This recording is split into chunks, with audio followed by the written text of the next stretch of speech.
Hey, what's going on, everybody? Welcome to the Connectors Corner, where we build everything on kingdom principle.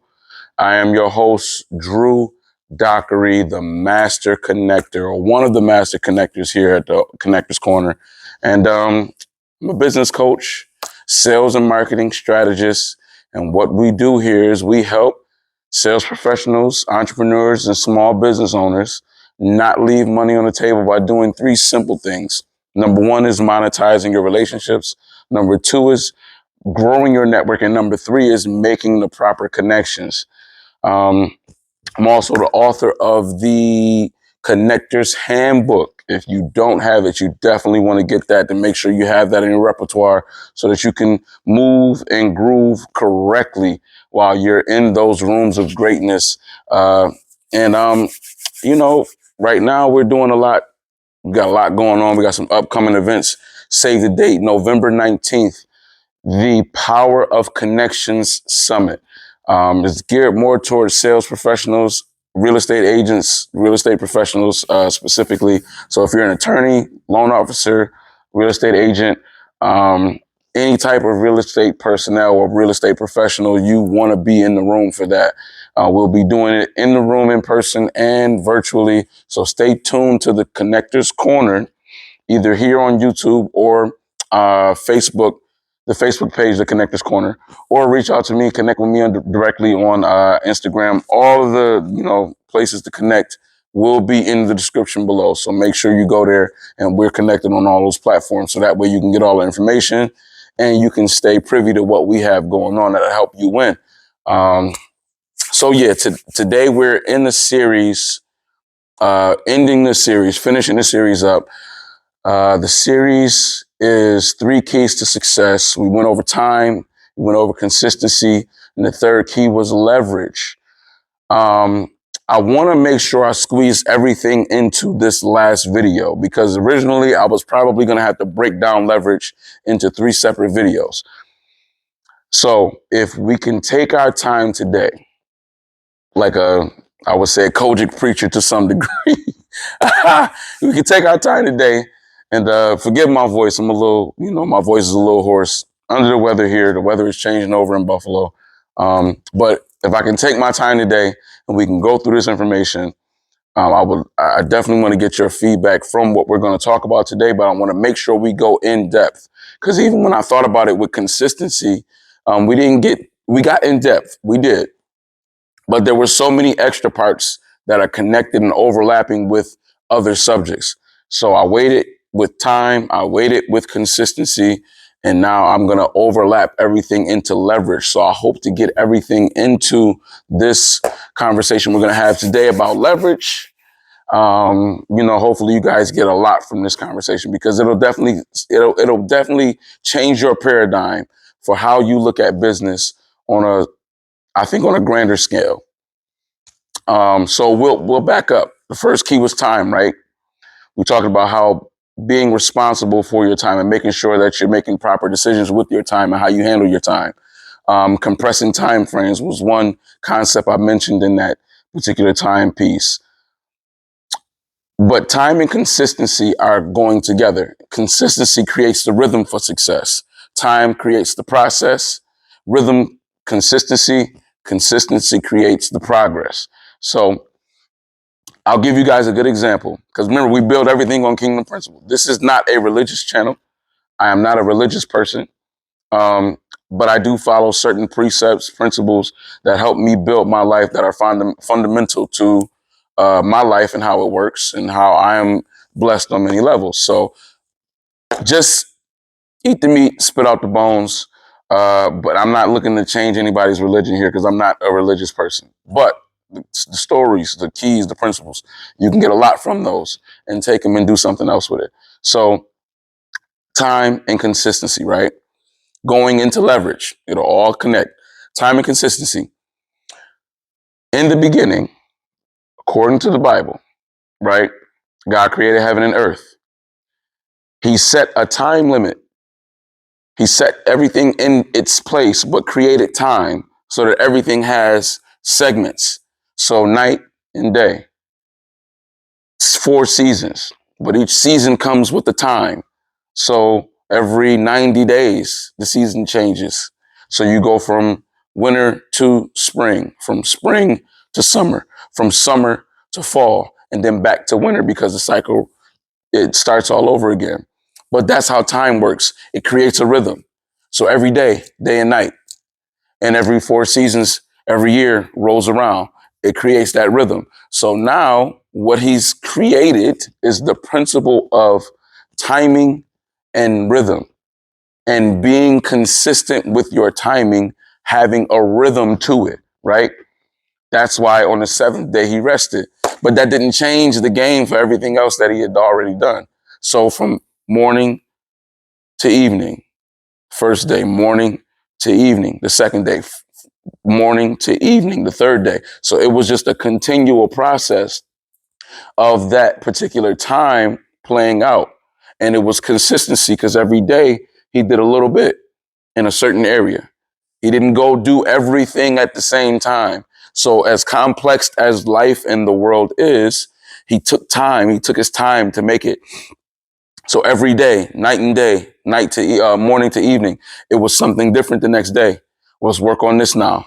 Let's work on this now. Okay, this day we'll create animals in the waters. This day we'll create birds in the air. This day we'll create animals on land. Now this day we'll make man. And then we'll make everything that I've created come to him. And I don't want him to be alone either. So we'll make a woman or a suitable helpmeet for him. So the principle is the timing of it. What can we learn from this story? It's consistency, your consistent action towards a goal to create a certain thing. And once it's finished, you can rest. So you can't rest before it, and you don't want to rest too long. You want to rest at the end of it. You speak it, you work it out. That progress, that time it processes, and then you progress with consistent action. So now you have that rhythm, right? There goes the rhythm. Okay. So the rhythm is consistency. Consistency is the rhythm of success, right? So now, like I gave you guys the analogy of basketball. It's a rhythm to it. Each dribble movement, it's a rhythm to it. You can't just do whatever you want to do and it's helter skelter. You don't have a rhythm. So you have a rhythm now. You can take advantage of whoever you are, you have guarding you or whatever, but it's a rhythm to it. Everything has a rhythm. Business has a rhythm. Life has a rhythm. You are born, you go from, baby stages to adolescence, to teenage stages, to adulthood. And then you become, a more mature person. So it takes time, but it's a consistent rhythm of time. So time is that rhythm. Time creates that rhythm, and consistency in that time frame is what helps you get the results that you're looking for as far as success. So now, okay, we're talking about leverage today. It's day 3, right? Now I told you in that time and that consistency, what you do is you leverage different things that are happening around you or with you in those moments. Those moments in time. Those moments in time is where you put consistent effort in. Your effort should look like you leveraging something. So typically, you're either being leveraged or you're creating leverage. So you're creating leverage or you're being leveraged. You're either having a job or you're starting a business. So leverage is broken down into 3 different places, right? So the first place is you leverage people. You don't use people, you leverage people. First, okay, let's backtrack a little bit. What is leverage, right? Leverage, I don't know what the technical definition of it is. I don't have it in my mind at this moment because obviously I'm not, I don't have any notes around me. I don't have any whiteboard. But if you got Google, you can go look up leverage and find a definition. I'm not here to really give you the definition of leverage, but I want you to understand what leverage is. So what is leverage? The best I can do is paint you a picture. I think it was Archimedes. He said, if you give me a lever large enough and a platform strong enough, I could move the whole world. That's a great analogy, but it's just basically you using the ability or strength of something else to create a certain effect, right? So You're using the strength or ability of something else outside of yourself or within yourself to create a specific result or specific effect. So you think about a teeter-totter as a kid, it's a child's play toy, right? In the middle, you have that triangle. And on both sides, you have two kids. So depending on which kid either allows their weight to be lessened, that would decide which side goes up or goes down. That's the best way to look at leverage. But business is done the exact same because it's never going to really be a balance. It's you want to get it balanced, but if a teeter totter was balanced, there'd be no fun. It's no toy. So the fun comes from having everything going up and down on each side. Each child taking a turn to bounce from the ground up. That side goes down. They bounce, bring that other side down. So it's that process of time and rhythm, having a rhythm for it.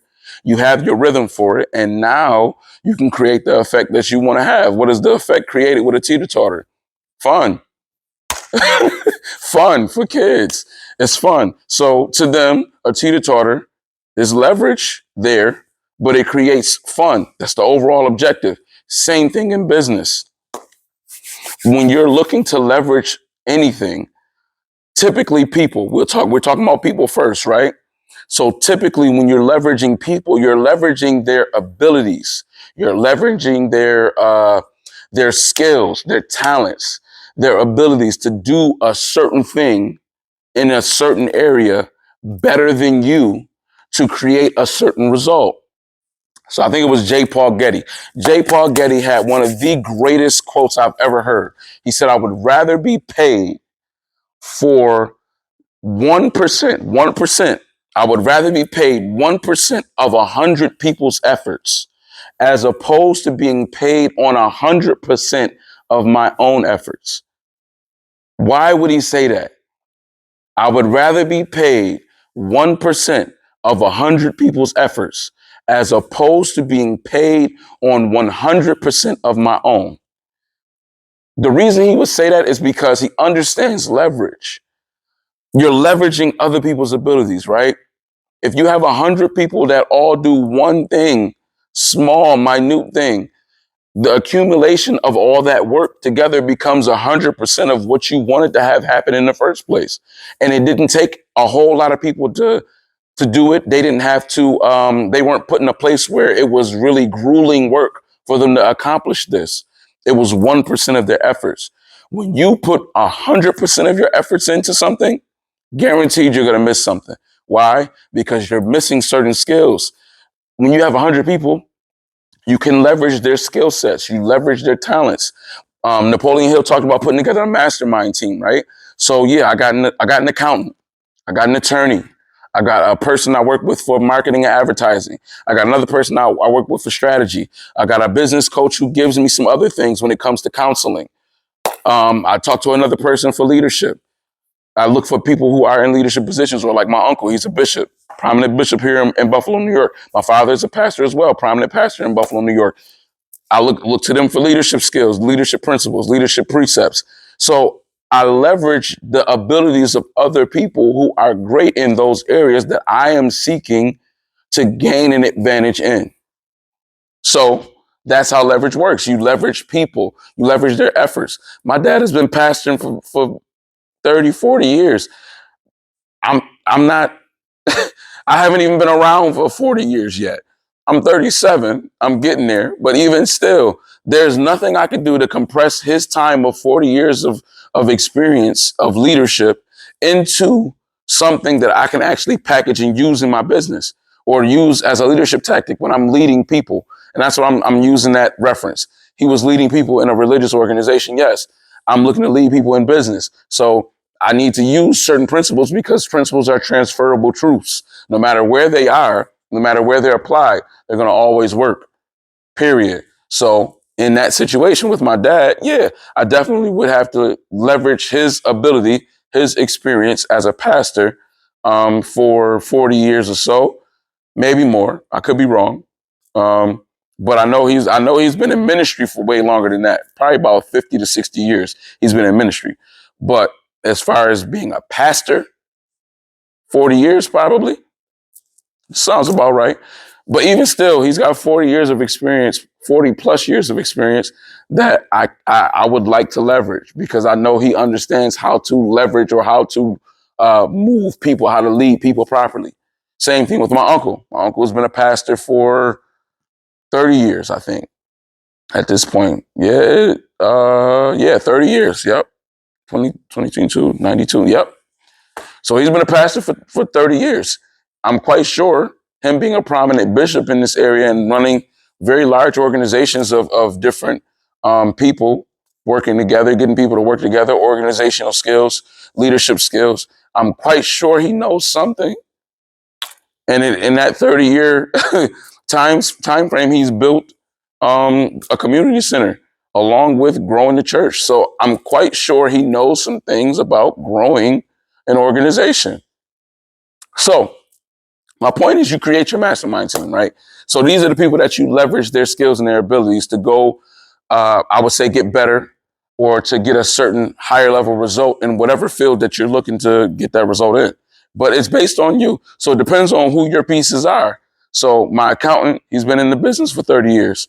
I don't need to go do my own taxes. Sometimes I do, depending on what I'm doing or what I want to try out. I don't think I can now because of, you know, what we're doing business wise is so complex now. It's going to take an accountant to make sure we don't miss anything. The last thing I want to do is owe the IRS uh, $250,000 for no reason at all because I just didn't know or didn't play the rules right because there's certain things he knows that I don't know. But again, I'm leveraging his ability to understand accounting, understand tax law, understand new tax laws because there are new tax laws that come out every year. What changed? What didn't change? So yeah, that's leverage. That's leveraging people. When you work for a job, they're leveraging your ability to go get them business. I worked for First Student. I still do some work for them part time every now and then. Maybe I shouldn't have said their name on the video, but it's okay. I guess it is what it is. But my point is this: they leveraged me to create about $21 million in revenue from me working for the company for 15 years or so, right? Even if it's part-time, but me bringing in $21 million in revenue for them and them only probably paying me maybe $500,000 over that 15-year time period, maybe a little more than that. But even still, that's a drop in the bucket to them. They don't even sneeze on that. And that's not all at once. So yeah, they're not paying no attention. Now think about it. They got 100 of me. Actually, in Western New York, they have about 800 drivers. They're short. They're definitely short. So think about that. $1 billion company in the Western New York area. If each driver represents, let's say, 21 million or $20 million in a 15-year time span, each driver, they're making some good money. And they barely paying everybody. So it's cool. It is what it is. But it's good leverage. Can't be mad at them. They got the right part of the system. I'm on the wrong side of the system when it comes to them. Now, which is why I started my own business. I decided to get into business as an entrepreneur.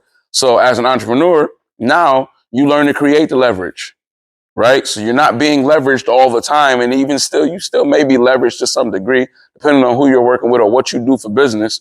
But it pays more. It's worth it at that point. You being leveraged, it's worth it. So when you start to leverage other people, again, you're leveraging their abilities. You're leveraging their efforts. You're leveraging their talents. You're leveraging everything about what they can do to bring in a certain level of income and based on their value to you because you get paid for the value you bring to the marketplace. That's what Jim Rohn said. We get paid for the value we bring to the marketplace. So depending on how valuable they are to your organization, would kind of dictate how much they get paid by your organization as an entrepreneur. So hopefully, or the goal would be to make sure that you're creating a high level of value that you're bringing to the table for the people that you work with or work for. So that's leveraging people, right? Now, the second part of leverage is leveraging, I said people, places, right? Places, people, places. So you want to leverage places properly. How do you leverage places? Well, for me, I leverage different locations, different meetings. If I find out about a certain networking event, right? What I'll do is I'll make sure that I'm in the room. This is not my event that I'm hosting, but I'm planning to go there to this event to gain business.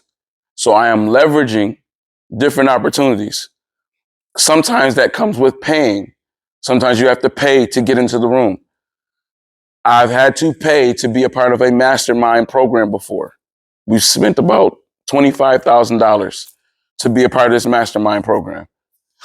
Just recently, I just paid to be a part of a coaching program, to have a coach for myself. I mean, obviously, you want to hear or connect with somebody who has a coach. I have a coach. I have a couple of coaches, but this one I can think of recently, which is Miss Donnie Wiggins. Miss Donnie Wiggins is an awesome coach. She puts together the six-figure accelerator program. What I loved about the program is it was very intuitive. It gave you all of the information that you would need from A to Z. I knew personally going in that I was going to get into coaching. And I didn't have a name for my coaching program. I didn't know exactly what coaching was going to look like. I wanted to get into it on a monetization level. Like I wanted to be able to monetize it because I've been coaching for years. I've been training for years and never been paid for it directly. Like traditional business owners coming to you and paying you.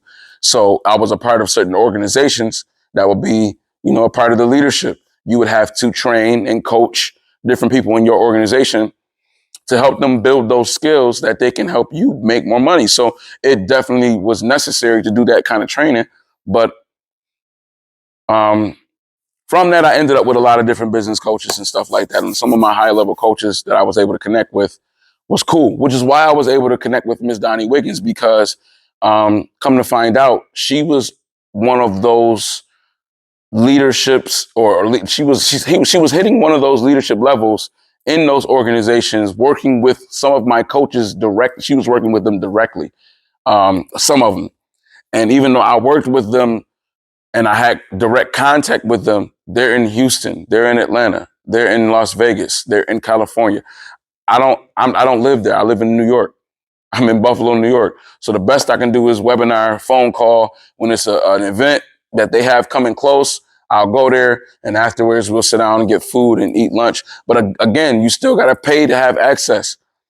So me paying Miss Donnie Wiggins to be my coach and help me put out a premier coaching program with the Connectors Corner to be able to serve so many people and do it efficiently. I must say I am extremely grateful because she did everything. She put everything from A to Z, all the questions that I would have. And they have a weekly webinar. And I honestly didn't even have to take advantage, or I didn't get a chance to take advantage of the weekly webinar, which I still can. But she was the program that she has, the six-figure accelerator program, was so intense that it was barely any details left out. She gave details that were pertaining to all types of coaches and consultants. So if you want to, if you can, if you're looking to really get your business to a level where you can set yourself up to do six figures in 6 months, you definitely want to connect with Miss Donnie Wiggins because she is the best at what she does. I would say she's the coach's coach for sure. Come to find out, she's coached plenty of other people that I've heard of, that I've looked at from afar, like, oh, okay, he's a business coach too. He sounds pretty good, or he looks pretty good, or he's doing his thing, or she's doing her thing. She's done a lot for a lot of people, and I don't think she gets the credit that she should. But definitely want to reach out to her. I think it's sixfigureedu.com, I think. If not, look her up on Instagram. Her handle on Instagram, Coach Donnie Wiggins. Definitely reach out to her. But back to the leverage piece. The leverage piece is me leveraging my ability to connect with Miss Donnie Wiggins for her coaching program to get into the right rooms, to get privy to the right organizations of people that may want what I offer. I don't know exactly who may want what I offer in that environment. Do I know who my target audience is? Absolutely. Do I know who the person, my avatar is? Yes, absolutely. I know exactly who he is. So, um, but you have to pay for access to be able to connect with those people. So places, that's a place. They hold plenty of events. They host plenty of events in Atlanta. They do different things for entrepreneurs all over the country. Um, and in order to be privy to those events, you got to pay to play. And that's okay with me. So you leverage being able to get into those places and those spaces with those people. And now you can build a bigger business. So that's number two. That's the second part of leverage. First part was people, right? I hope you guys are taking notes. Please take notes, man, because this is definitely going to help you change how you look at business. The first place of leverage was what? People. You leverage people, right? You're either creating leverage or you're being leveraged. The second element of leverage was two, places. So you're leveraging places, you're leveraging events.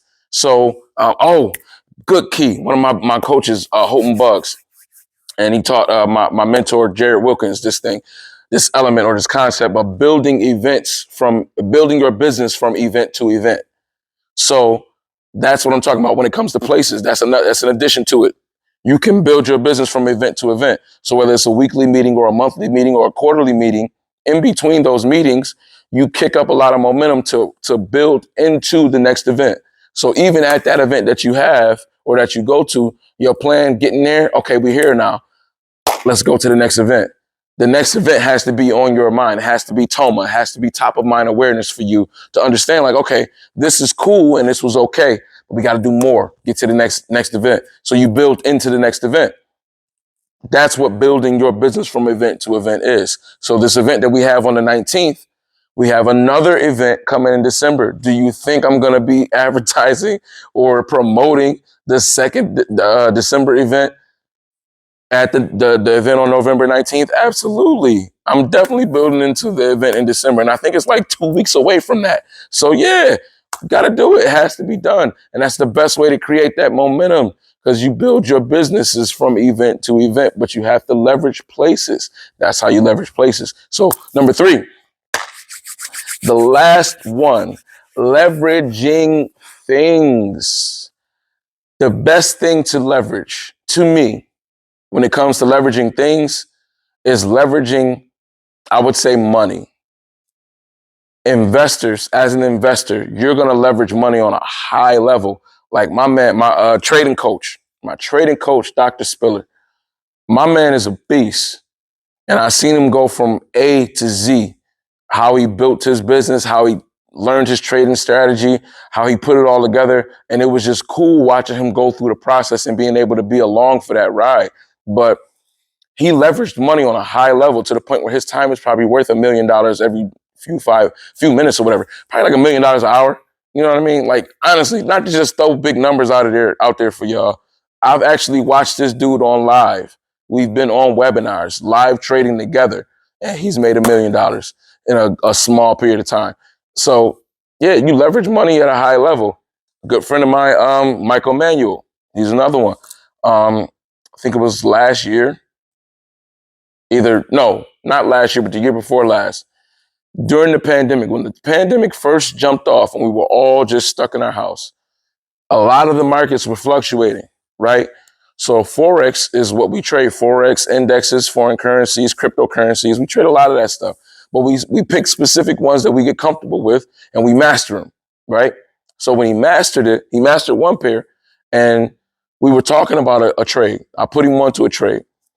And he took the trade, made $245,000 in 3 days.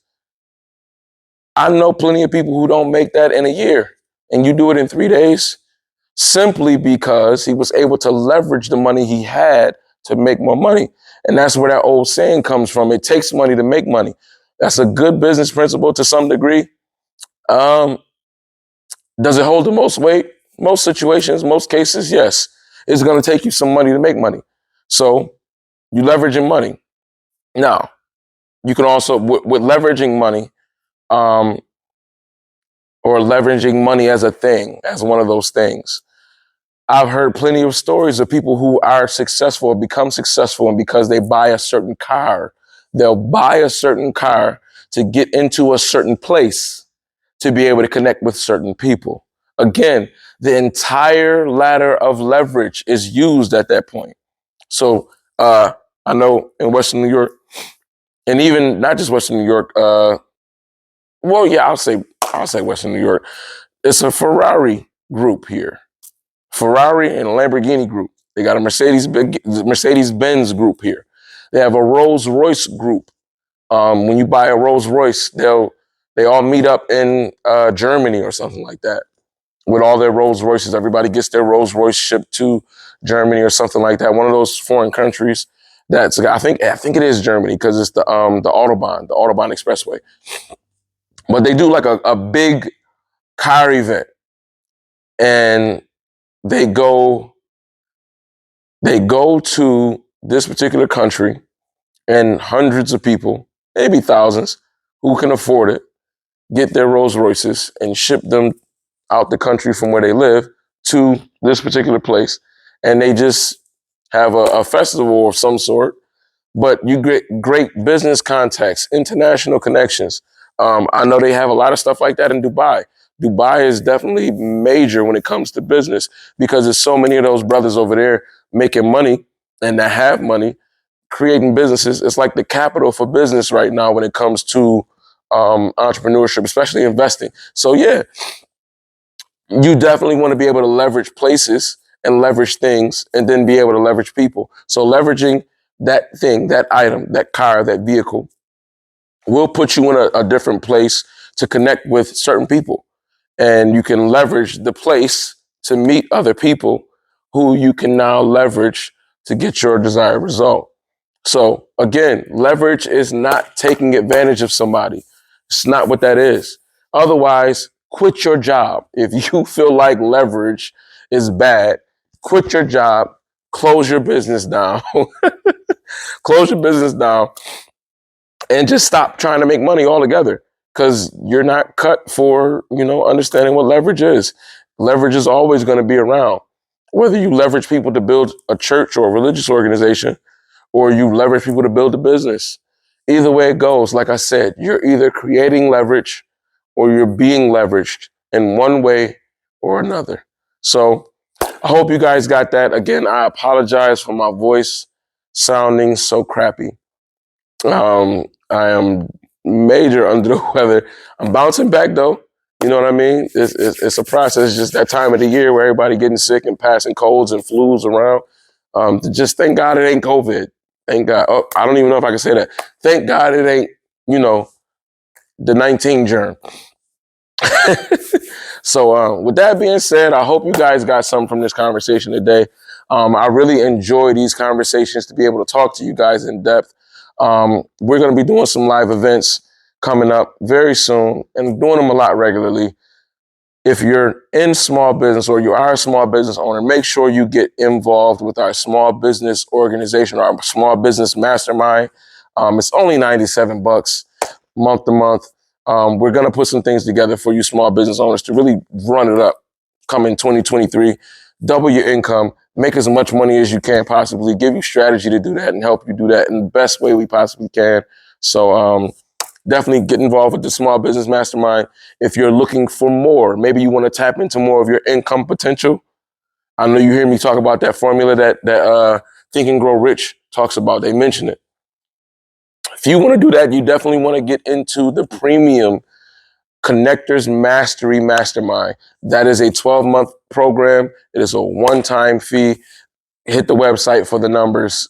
I'm not going to give you the numbers here, but definitely hit the website for the numbers. Right now, most of our clients or a lot of our clients are in the real estate space, hence why we're putting most of our efforts in that space to accommodate those clients. But we want to be able to accommodate a lot of other industries, a lot of other professions, different entrepreneurs, different small business owners, whatever you're doing. We would love to talk to you first to see if we can help you, obviously. And if we can, we would definitely lock arms with you and partner with you on your road to becoming better and getting greater from whatever it is that you're pursuing. So with that being said, I look forward to talking to you guys again real soon. As I tell you all the time, dream bigger, believe better, and expect greater. Till the next time.